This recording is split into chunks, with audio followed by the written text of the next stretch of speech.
제가 오늘 해드릴 책은요, 이나모리 가조라고 일본 분인데 이분이 쓴 왜 일하는가라는 책이에요. 이 책이 나온 지는 벌써 한 12년, 13년 정도 됐어요. 그래서 지금 제가 여기 사진에 보이는 책은 이제 개정판인데 지금도 나와서 꽤 많이 팔리고 있어요. 표지에 보시면 전 세계 지금 500만 부가 팔렸다고 하니까 엄청난 베스트셀러죠. 근데 이 책이 사실 이렇게 어, 사업을 좀 오래 해봤거나 그 자기계발서를 읽으신 분들은 약간은 시시하게 느껴질 수도 있어요. 근데 저는 이 책이 왜 감명 깊었냐면 이분이 직접 60년간 회사를 창업하고 글로벌 기업으로 키워내는 그 과정들, 그러니까 자기가 경험했던 것들을 기반으로 쓴 책들이기 때문에 경험에 그 녹아져 있는 것들이 많거든요. 그래서 저희가 비즈니스 하시면서 읽어보시면 시사하는 바가 많을 거라고 생각이 들어요. 삼성에서도 10년간 신입사원들한테 추천한 단 한 권의 책이다라고 이야기하고, 그 임직원에서도 최다 추천 도서이고, 그 부회장이 이제 자기가 읽었던 책을 바자회에 내놨는데도 그 바자회에서 최고가로 팔렸다고 할 정도로 기업하는 분들한테는 필독서라고 볼 수가 있어요. 그 뭐 비슷한 이분이 쓴 책들 보면은 뭐 아메바 경영 뭐 이런 책들이 있거든요. 최근에도 제가 책 제목이 정확하게 기억은 안 나는데 리더라는 주제로 해서 이분이 또 책을 쓰셨어요. 배달의 민족의 김봉진 사장도 자기의 인생책이다라고 할 정도의 책이에요. 누군가가 인생책 그러면 뭔가 한번 읽어보고 싶은 마음이 들잖아요. 이분은 이제 간단하게 이렇게 소개를 하면 27세 자본금 3천만 원 우리나라 돈으로 교토세라믹이라는 이제 쉽게 교세라 많이 들어보셨죠? 모르시는 분들은 그 여성분들은 그 세라믹칼이라고 있어요.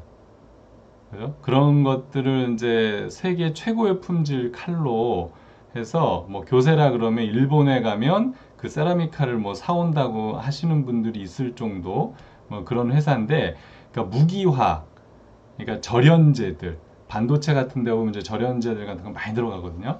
예, 그런 것들을 주로 하는 기업인데 연매출 16조, 직원 7만 명의 글로벌 기업으로 성장을 시켰고, 2010년에도 이제 벌써 77세면은 은퇴하고도 한참 지났을 나이인데도 일본의 그 일본 항공이죠. 잘 회장으로 취임해서 8개월 만에 24조 원의 부채를 청산하고 흑자로 돌려 세울 정도의 경영에 타건한 인물로 평가받고 있거든요.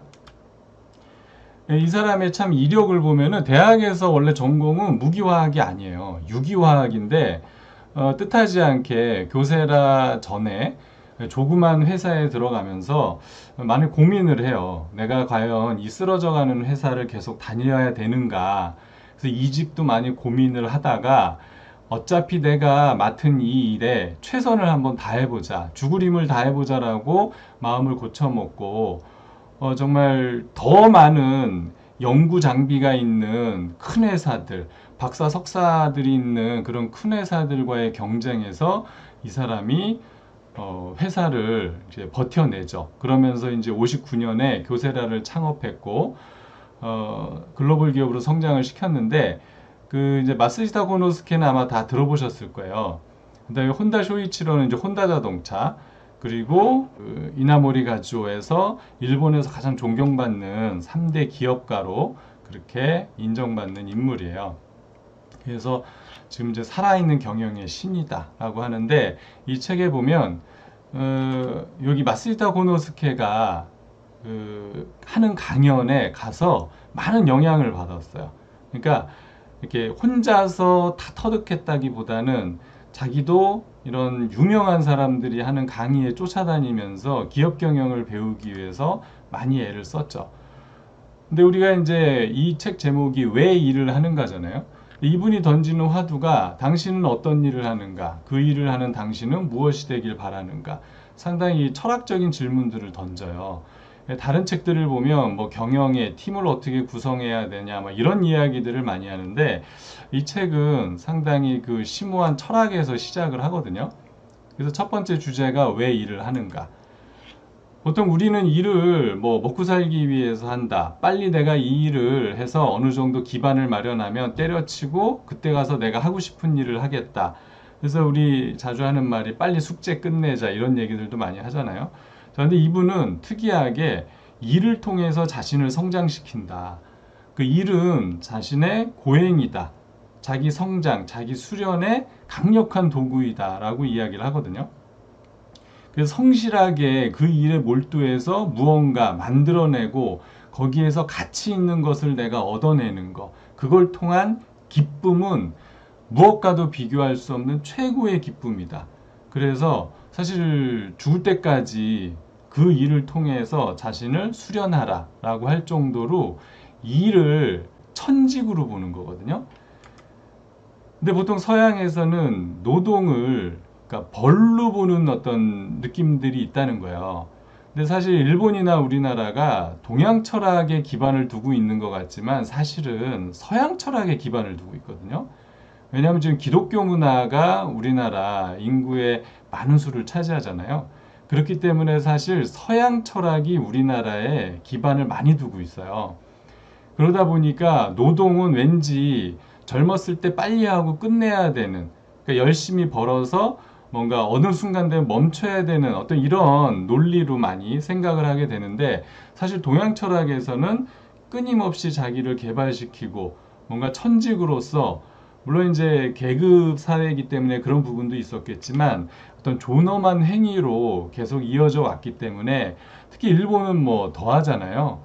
별거 아닌 직업을 3대 뭐 4대까지 물려서 이어나갈 정도로 그래서 직업, 일이라는 부분을 다시 한번 우리가 정의를 내릴 필요가 있다라는 거고 그런 일하는 수고스러움을 아는 사람이 안락함의 소중함도 알 수 있다는 거죠. 그래서 사실은 행복이라는 게 상대적인 개념이잖아요. 마냥 행복해 있을 수는 없어요. 그렇기 때문에 이를 통해서 끊임없이 고난과 역경을 이겨내고 인내력을 발휘하는 과정, 그리고 그것을 통해서 얻어낸 성취와 가치를 얻었을 때 무한한 기쁨과 행복을 또 누릴 수 있는 상대적인 개념으로 보는 거거든요. 사실 또 그런 것들이 맞잖아요. 그래서 인생의 시간이 더욱 즐겁고 귀중하게 느껴지는 사람은 그 일에 몰두하고 최선을 다하는 사람들이다 라는 거죠. 자, 우리가 보통 이제 여기 여성분들도 많으신데 주부는 어쩔 수 없이 하는 일인가요? 정말 내가 천직으로서 해볼 만한 일인가요? 상당히 애매하죠. 근데 보통은 주부 그러면은 진짜 내가 원래는 갖고 있는 커리어가 있는데 애 낳고 살다 보니까 어쩔 수 없이 하는 일이 될 수도 있어요. 대부분은 아마 그렇게 생각하실 거예요. 자, 그런데 제가 이렇게 블로그에 이웃들 보면 주부인데 자기가 하는 일을 정말 천직처럼 열심히 하는 분들이 있어요. 근데 재밌는 건 그 일들을 가지고 창업거리를 찾아내서 일로서 다시 승화시키는 분들도 있거든요. 그러니까 일이라는 게 뭐 좋고 나쁘고 되고 안 되고 나의 뭐 열정을 자극시키고 안 시키고를 떠나서 어떤 일이든지 내가 최선을 다해서 그 일에 몰두를 하고 어느 성과를 만들어내면 충분히 비즈니스로서 가치를 만들어낼 수 있다는 거거든요. 최근에 이제 이 책을 읽고 이어서 읽은 책인데 여기에서도 행복에는 반드시 투쟁이 따른다는 거예요. 그래서 행복은 문제를 먹고 자란다. 그래서 진정한 의미와 성취감 이런 것들을 가지려면 투쟁을 선택하고 반드시 감내하는 과정을 거칠 수밖에 없다라고 이야기를 해요. 그러니까 많은 성공한 사람들, 우리가 인정하는 사람들은 그 행복, 우리는 마냥 행복했으면 좋겠지만 사실 그 가치는 뭔가 자기 수련, 자기 수양에서 시작을 한다는 거죠. 그래서 인격을 연마할 수 있는 가장 가치 있는 일이 곧 일이다. 일이라는 거야. 그래서 일을 통해서 반성하고 자신을 돌아보고 자신을 겸허하게 만드는 이런 과정을 통해서 끊임없이 우리는 성장할 수 있다. 이렇게 얘기를 하고요. 그러면 우리가 그 일을 얼마나 사랑하는가? 많은 분들이 특히 이제 젊은 친구들은 자기가 좋아하는 일을 찾기 위해서 이 일 저 일 계속 돌아보죠. 자, 그런데 많은 사람들 중에 자기가 좋아하는 일을 찾아서 하는 사람은 거의 없다는 거야. 그러니까 보통은 뭐냐면 자기한테 주어진 일을 열심히 하다 보니까 그 일에서 뭔가 중요한 가치와 포인트들을 찾아내고 그것이 천직이 되는 거야. 그래서 천직이란 우연히 만나는 게 아니고 내가 스스로 만들어내는 거다라고 이 저자가 이야기를 하죠. 그래서 이 본인은 그거를 일찍 깨달았기 때문에 자기의 전공 분야도 아니었지만 그 일에 몰두함으로써 그 분야에서 최고가 됐고 최고의 기업을 만들어냈다라고 이야기를 하거든요. 이 열정의 배신이라는 책도 있는데 여기에서도요, 리마커블, 그러니까 주목받는 거야. 그러니까 주목받으려면 주목할 정도로 그 일을 열심히 잘해야 돼요. 뭐 주목받을 장소에 있어야 된다는 두 번째로 치더라도, 그러니까 그 일을 잘하는 사람만이 그 일에 열정이 생긴다는 거거든요. 반대죠. 우리가 보기에는 열정 있는 일을 만나면 내가 그 일을 잘할 것 같다고 생각하지만 사실 반대로 하는 분들이 대다수죠. 뭐 철학도 좋고 뭐 제품도 좋고 시작을 했지만 비즈니스는 비즈니스잖아요. 우리가 겪어야 될 걸 다 겪어야 되기 때문에 들어와서 막상 그 고난과 역경을 견디지 못하고 그만두는 분들이 의외로 많으세요. 자, 그러고 난 다음에 우리들은 다 내가 이 일에 열정이 부족하다, 안 생긴다라는 표현을 쓰지만 사실 이뤄낸 분들은 열정이 있어서라기보다도 내가 한번 집중해서 열심히 해서 어떤 실적들이 나면서 주변으로부터 인정을 받죠. 사람은 인정을 받을 때 그 일을 더 좋게 느낄 수밖에 없어요. 행복하잖아요. 그러니까 이런 것들을 통해서 선순환 구조가 만들어지면서 끊임없이 노력하는 자세가 창출이 된다는 거죠. 자, 인간은 가장 큰 감정 중에 하나가 감동이에요. 그러니까 감동을 받을 때 새로운 에너지를 얻어요. 그래서 작은 일에 감동하는 사람들이 뭔가 앞으로 끊임없이 나갈 추진력을 얻어요. 그러니까 감동하지 않는 사람은 이게 생길 수가 없어요. 자, 그래서 나는 왜 이렇게 감동이 생기지 않는가라고 혹시 생각하시는 분이 계시다면 자꾸 자그마한 거에서 찾아보는 연습을 한번 해보세요. 그래서 이 저자가 이것은 해본 사람만이 아는 가장 지혜로운 방법 중에 하나라고 소개를 해요. 자, 이분이 직원을 3명 정도 이렇게 세 분류로 나눠요. 가연성, 불연성, 자연성. 가연성은 누군가가 동기를 줬을 때 동기부여가 돼서 비로소 일을 하는 사람들이고요. 불연성은 그런 동기부여에도 불구하고 꿈쩍하지 않는 사람들. 자연성은 자기가 그 동기를 창출해서 주변에 동기를 나눠주는 사람이에요. 뭐 당연히 자연성의 인간이 직원이 돼야겠죠. 그래서 이런 직원들이 많은 회사일수록 훨씬 더 파워풀하게 돌아갈 수 있는 거죠. 그래서 지시를 받기 전에 스스로 알아서 적극적으로 하는 사람. 그러니까 누군가가 동기부여를 시켜서 여러분들이 움직이시면 여러분들은 직장에서 일하는 거와 똑같은 거죠. 자기가 할 일을 찾아내서 하셔야 돼요. 누구나 지시받는 거 싫어요. 왜 우리 그런 거 있잖아요. 막 청소하려고 그랬는데 갑자기 와이프가 옆에서 청소 좀 하지 그러면 딱 하기 싫잖아요. 그런 것처럼 지시받으면 누구나 직원이 되는 마음이 생기기 때문에 절대 수동적이 돼서는 큰 기업, 큰 팀을 만들 수가 없죠. 그래서 이 가연성 인간들은 긍정적인 영향을 주변에 적극적으로 나눠주기 때문에 주변에 또 긍정적인 사람들만 모일 수밖에 없는 이런 구조를 갖고 있고요. 자, 그렇게 내 일을 사랑하게 됐어도 우리가 어떻게 무엇을 꿈꾸는가를 한번 살펴봐야 돼요. 당연히 높은 꿈과 목표, 그거를 간절히 바라는 마음을 갖고 있는 건 인간과 조직을 발전시키는 최고의 원동력이에요. 자, 그래서 꿈은 높게 가지셔야 돼요. 목표는 세밀하게 구체적으로 세우셔야 돼요. 자, 근데 그렇게 되고도 되지 않는 이유는 우리가 그거를 계속 외치고 내가 할 수 있다라고 그 느낌을 갖지 못하는 거거든요. 여러분들이 작년에 해빙이라는 책을 아마 많이 보셨을 거예요. 제가 보니까 뭐 한참 그때 베스트셀러였고, 근데 해빙의 느낌을 어떻게 받으셨는지 모르겠는데 갖고 있다는 느낌이거든요. 그게 뭐냐면 꿈과 목표를, 아까 그 신경 끄기의 기술이란 책에도 그런 내용이 있어요. 꿈과 목표를 자주 외치는 사람들이 의외로 성공하지 못하는 이유는 외치면서 스스로가 내가 갖고 있지 못하기 때문에 갖고 싶다라고 생각을 드는 거예요. 그러니까 스스로 갖고 있지 못함의 느낌을 계속 갖는 거죠. 그러니까 말로는 외치는데 스스로가 갖고 있지 못하는 느낌을 안고 사는 거야. 자, 그래서 해빙은 뭐냐면 내가 될 것 같은 그 느낌 자체를 갖는 거거든요. 그러니까 커피숍에 가서 커피를 한 잔 마시면서 내가 정말 이 뭔가 이뤘고 내가 이걸 누릴 수 있는 가치가 있다라고 그 느낌을 갖는 사람들, 그 느낌이 당연히 어떤 목표를 세웠을 때 이건 내 거야. 나는 반드시 이게 내게 될 것 같아라는 느낌을 갖는 게 중요하다는 거야. 그러니까 말로는 계속 외치지만 스스로 느낌이 이게 안 될 것 같은 느낌을 계속 받으시면 그거는 간절한 게 아니라는 거거든요. 그래서 그런 그냥 느낌을 가진 사람이 진짜 행동과 실천을 할 수 있다는 거거든요.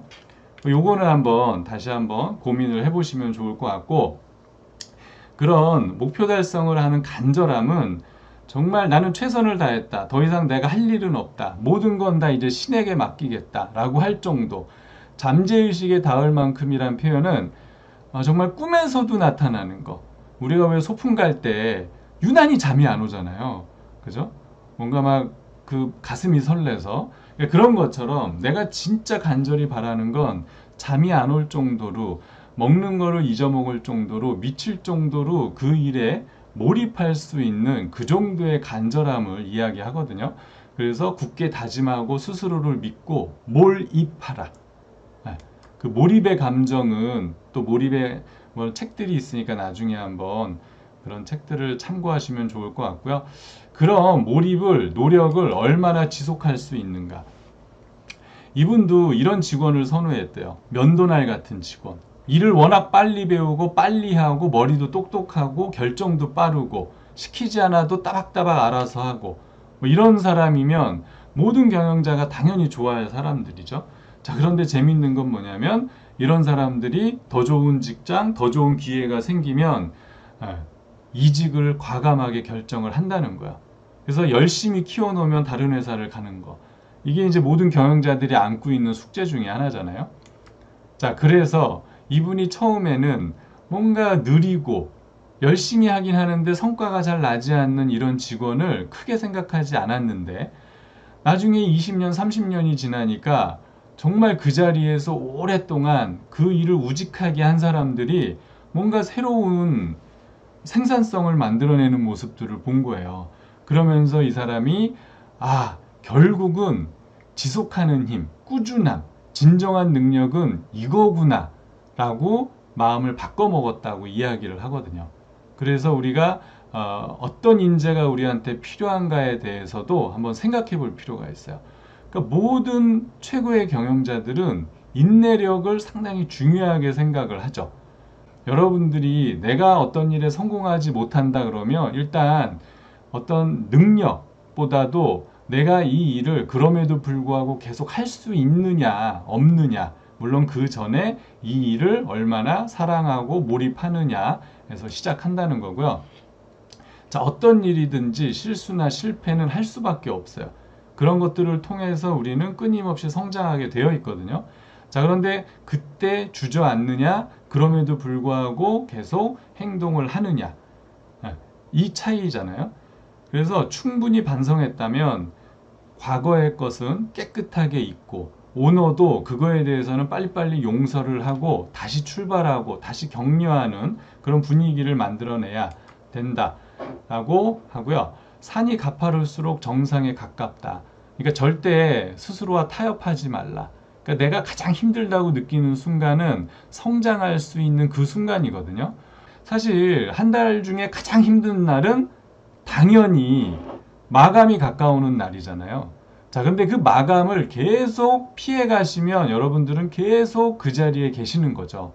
자, 그런데 성장하는 사람은 누구냐면 그 마감 때까지 최선을 다하는 가장 그 힘든 순간을 과감하게 뚫고 지나가는 사람이 성장을 해요. 그러니까 이런 비밀을 한번 이런 책에서도 같이 연관지어서 느껴보시면 좋겠고요. 자, 현재 만족하는가? 이왕 할 일이라면 완벽하게 하라. 그러니까 실패와 실수는 할 수 있지만 완벽을 추구하는 마음까지 절대 내려놔서는 안 된다는 거야. 99%를 열심히 하셨어도 마지막 1%가 완성되지 않으면 그 디테일이 완성되지 않으면 모든 게 다 허물어질 수 있어요. 그렇기 때문에 끝까지 정말 그 디테일을 반드시 살려내야 돼요. 그래서 이분이 자기가 갖지 못한 건데 정말 이 자세는 꼭 필요하다라고 이야기하는 세 가지 자세가 있는데, 첫 번째가 이 세세한 부분까지 주의를 기울이는 디테일을 갖는 자세고, 두 번째가 이론보다는 경험이다. 공부를 많이 해야 된다고 생각을 하세요. 당연히 맞는 얘기거든요. 근데 사실은 나가서 많이 움직이는 사람이 훨씬 더 빠르게 성장하는 걸 보게 되잖아요. 이분도 마찬가지예요. 이론보다는 경험을 중요하게 여기는 자세가 훨씬 더 중요하다. 그리고 계속 이야기해왔듯이 착실하게 그 작업을 꾸준히 계속하는 그런 자세를 갖는 게 중요하다고 이야기하고요. 자, 이렇게 돼도 창조적이 되지 않으면 안 돼요. 그래서 일은 창조적으로 하셔야 되거든요. 그래서 남들처럼 똑같이 해서는 더 나은 성과를 거두기가 어렵죠. 계속 따라가는 사람이 돼서는 뭐 능가할 수가 없잖아요. 그래서 창의적인 힘든 길을 기꺼이 감수할 줄 아는 모험심을 가질 필요가 있다는 건데, 참 재밌는 건 그 모험심은 전문가보다는 비전문가에서 나오는 성향이 많아요. 왜냐하면 전문가들은 한계가 있거든요. 자기가 아는 수준까지 한계를 생각하는데 비전문가는 그런 한계치가 별로 없거든요. 사실 스티브 잡스도 애플을 창업했지만 스티브 잡스는 비전문가거든요. 컴퓨터에 대해서 사실 특별히 아는 게 없던 사람이었어요. 그러니까 뭐든 될 것 같은 거죠. 그래서 워즈니악을 닥달을 해서 이런 것도 빨리 만들어서 우리 해보자 막 라고 할 정도로 그런 비전문가가 세상을 바꿀 수 있다는 거예요. 자, 그래서 새로운 어떤 일을 시작할 때는 사기가 높은 사람, 긍정적인 사람, 이런 사람을 통해서 일을 맡겨야 그 일을 추진할 수 있는 힘이 있어요. 그 일을 구체적으로 계획을 세울 때는 비관론자가 또 필요해요. 왜냐하면 무조건 될 것 같다는 막연한 기대치로 나섰다가, 그죠? 현실에, 우리 현타라고 하는 거에 부딪혀서 포기하고 주저앉는 사람들이 의외로 많거든요. 그럴 때 필요한 건 냉정하게 볼 수 있는 비관론자들의 눈이 필요해요. 그래서 저도 비판적 사고라는 표현을 많이 쓰는데, 이런 사고력을 키우기 위해서 많은 사람과 소통하고 책을 읽고 이런 자세들이 필요한 거죠. 자, 그런데 낙관적으로 구상하고 비관적으로 계획한 후에는 다시 낙관적으로 행동을 해야 돼요. 자, 그래서 진정한 리더는 이 두 부류의 사람을 잘 조화시킬 필요가 있고, 우리는 1인 기업이잖아요. 그래서 무한한 목표에 대해서 낙관론자가 되실 필요도 있지만 디테일적으로 들어가서는 아주 세밀하고 본인의 경험을 아주 개념화시켜서 다른 사람에게 전달할 수 있는 그런 아주 비판적 사고를 키우는 연습을 좀 같이 하실 필요가 있는 거죠. 자, 마지막으로 이분이 무슨 일이든지 이룰 수 있다고 계속 다짐하라. 모두와 함께 일하고 기쁨을 나누어 가져라. 긍정적으로 생각하고 행동하라. 선의를 베풀라. 그러니까 내 동기가 선할 때 다른 사람에게 강력하게 자기가 도전하고 추구할 수 있다는 거야. 마음에 조그만 자기 이익을 생각하는 리더는 누군가를 강력하게 드라이브를 걸 때 주춤할 수밖에 없다는 거거든요. 그래서 강한 선의의 동기를 가질 필요가 있다라고 이야기를 하고, 자신보다는 남을 먼저 배려하고, 이분이 그 주식 상장을 해서 돈을 엄청나게 많이 벌었죠. 그런데도 그 돈을 개인적으로 쓰지 않고 자기 회사에 전부 다 그 자본금으로 집어넣을 정도로 자기보다는 회사보다는 그 가치 있는 직원들을 배려했다라고 되어 있어요. 정직하고 겸손하고 노력을 아끼지 마라. 남의 것을 탐하지 말고 욕심을 멀리하라. 모든 것은 뜻대로 된다고 믿어라. 이렇게 해서 이분이 정리를 했습니다. 예, 저는 마치겠습니다. 감사합니다.